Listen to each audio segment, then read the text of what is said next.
My best advice for Tajin is to go as early as you can and try to get there when it first opens. This will help you in many ways, but most of all, it'll help you avoid the crowds. Getting to Tajin is pretty easy from Papantla. Tajin is about 20 minutes from Papantla, and you can get there if you have a car or you can hire a taxi. 3 kilometers, about 1.5 miles out from Tajin, in the middle of the jungle on the road here. This road will take us out to Tajin. It's a little bit cloudy today. It's cool. I like it this way. It'll be hot later, so it's nice. Just keeping things cool, so that's good. We're coming into the archaeological zone right now of El Tajin. So far, we can see a giant Pemex building right over there. That's all we can see.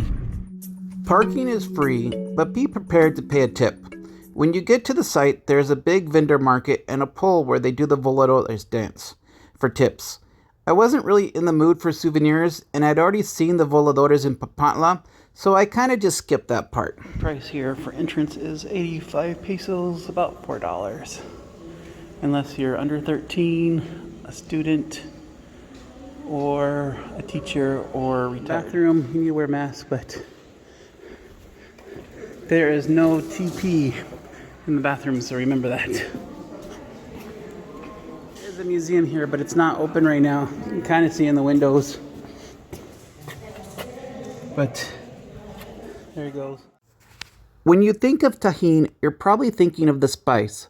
But Tajin means place of thunder, and it is called that due to when they were digging this place, they found a pillar dedicated to Tajin, who is the Totonac god of rain, which is kind of fitting for a place like this. So I'm finally inside the grounds, and unfortunately the museum is closed because of COVID, and they're still making you wear a mask out here. You can see the site. Lots of people trying to sell you stuff. They're not too aggressive, so that's good.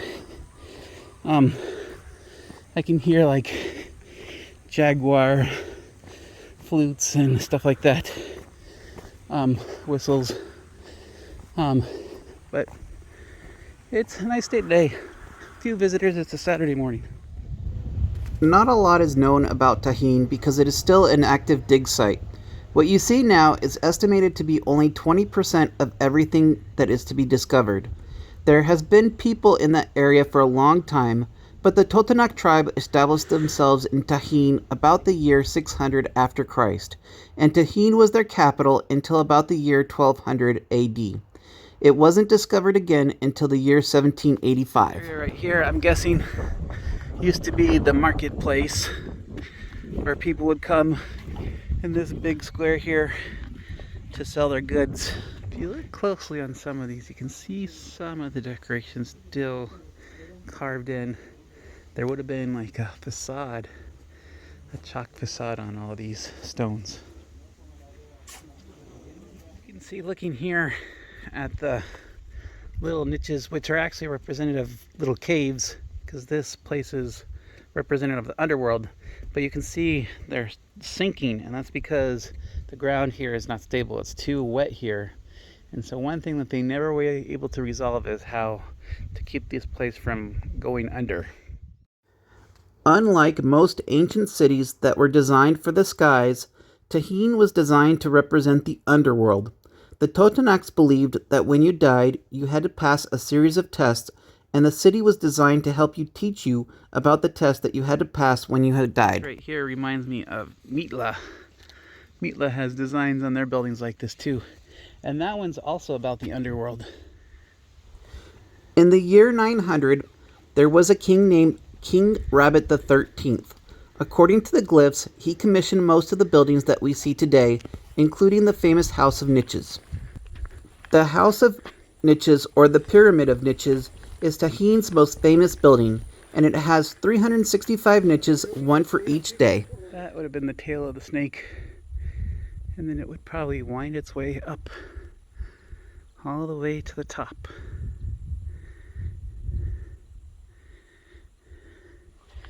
And then down here at the bottom, you can still see some red.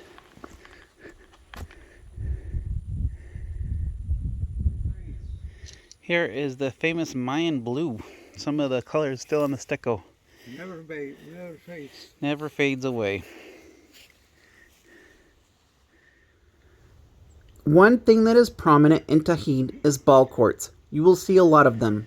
It was a game played without hands, and the loser captain was sacrificed. Over here you can still see markings.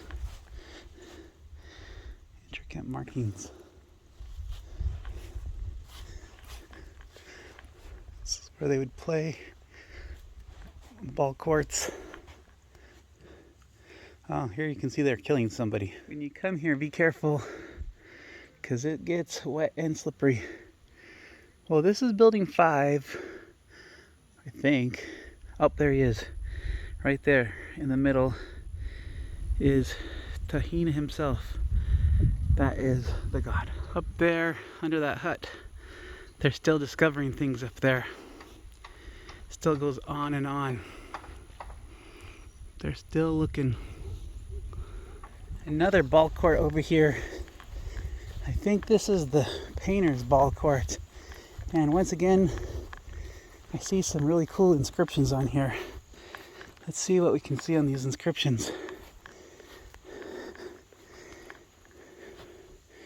Like they're offering stuff. Just like, kind of looks Celtic almost to me. Very interesting designs.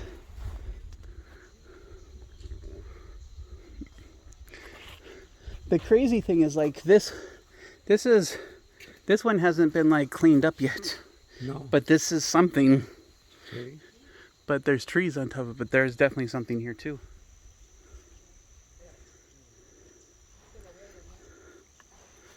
Up in this red tree, I don't know if you'll see it or not. There's squirrels up in the tree. It's like a bilbow tree, I think. Yeah, another ball court right here. So many ball courts here in this place.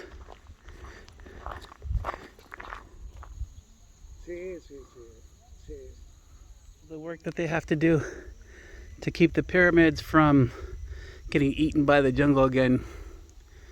Just keep on weed whacking it. Well, we're now exiting the archaeological zone, and we're headed back out to town. Well, I hope you enjoyed this adventure of Tajin. And in the next video, we're going to go to Xococolco, which is a lesser known Pueblo Mágico. So join us on that adventure as well. Thank you for watching. Looks like my dad's brought the birds. Papá, mira arriba de ti. Los pájaros. Atrás de ti. Mira atrás de ti.